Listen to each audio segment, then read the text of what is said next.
देखिए, हमने तो दिलीप कुमार, राजेश खन्ना का स्टारडम देखा है। आज वो स्टारडम इमेजिन ही नहीं किया जा सकता। मुझे याद है जब राम और श्याम का ट्रेलर दिखाया जा रहा है, उनके बारे में कहा जाता था कि ऊपर आका और नीचे काका। तो जिस चीज को हाथ लगाते थे मिडास तजता सोना हो जाता। ऐसा हमने स्टारडम देखा है। देखिए, हमने तो दिलीप कुमार, राजेश खन्ना का स्टारडम देखा है। आज वो स्टारडम इमेजिन ही नहीं किया जा सकता।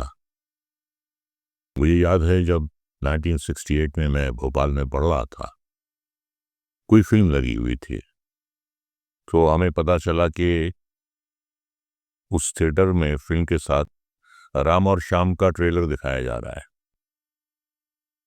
तो फिल्म में हम बिल्कुल इंटरेस्टेड नहीं थे, खाली ट्रेलर देखने के लिए राम और श्याम हमने फिल्म का टिकट लिया। उसके बाद राजेश खन्ना का दौर शुरू हुआ है। मुझे याद है मैं काफी छोटा था और दिलीप साहब की संघर्ष लगने वाली थी फ्राइडे को, और मंडे को उसकी एडवांस बुकिंग खुल रही थी। तो एक कैपिटल सिनेमा है यहाँ पे CST के सामने, तो वहाँ हम सुबह 9 बजे पहुंचे। टिकट की लाइन में खड़े हुए तो कुछ 1 किलोमीटर लंबी लाइन थी और 5 घंटे हम खड़े रहे, लेकिन हम खिड़की तक नहीं पहुंच पाए। तो ये क्रेज होता था। उन्होंने कभी टूथपेस्ट नहीं बेचा, कभी उन्होंने कपड़े नहीं बेचे, कभी उन्होंने जूते नहीं बेचे। वो एक स्टारडम था सा। और राजेश खन्ना के बारे में तो आप जानते ही होंगे, हमने उनके साथ नमक हराम की 16 films back to back, hit films. ऐसा भी कभी तारीख में, इतिहास में हुआ नहीं है। उनके बारे में कहा जाता था कि ऊपर आका और नीचे काका। तो जिस चीज को हाथ लगाते थे मिडास तजता सोना हो जाती। ऐसा हमने स्टारडम देखा है। उसके बाद बच्चन साहब आ गए और 1973 में उनकी जंजीर लगी। उससे पहले उनकी, जैसे काका जी की 16 हिट थी, उनके साथ बच्चन साहब के पास 16 फ्लॉप्स थी। और उसके बाद जंजीर के बाद फिर कभी उन्होंने आज तक मुड़कर नहीं देखा।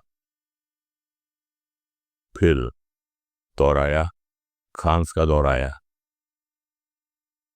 आमिर खान, शाहरुख खान, सलमान खान, उनका भी दौर चल रहा है। तो बड़े अच्छे अच्छे स्टार के साथ हमें काम करने का मौका मिला। मैं खुश नसीब हूं कि पुराने दौर के जो 50s का एक दौर था, दिलीप कुमार, राज कपूर, देव आनंद, तीनों के साथ हमने काम किया। अशोक कुमार के साथ हमने काम किया, किशोर कुमार के साथ हमने काम किया, और राज कपूर की 3 फिल्में की हमने, प्रेम रोग, राम तेरी गंगा मैली और हिना। तो बहुत खुशकिस्मत हैं हम के बड़े अच्छे अच्छे डायरेक्टर्स के साथ, बड़े अच्छे अच्छे को एक्टर्स के साथ काम करने का मौका। आज के स्टारडम को किस तरीके से आप देखते हैं? क्या वो स्टारडम है या फेक नैरेटिव है? देखिए, ऐसा है, पहले ये था कि अगर स्टार की फिल्म फ्लॉप भी होती थी तो 3 दिन उसका टिकट नहीं मिलता था। फ्लॉप होने के बाद नहीं मिलता था। फ्राइडे, सैटरडे, संडे टिकट नहीं मिलता था। तो पता ही नहीं चलता था कि ये फिल्म हिट है या फ्लॉप है। उनके चाहने वाले, उनके मता, उनके फैंस इतने होते थे। तो मंडे को पता चलता था कि ड्रॉप आया है या नहीं आया है। ये स्टारडम होता था।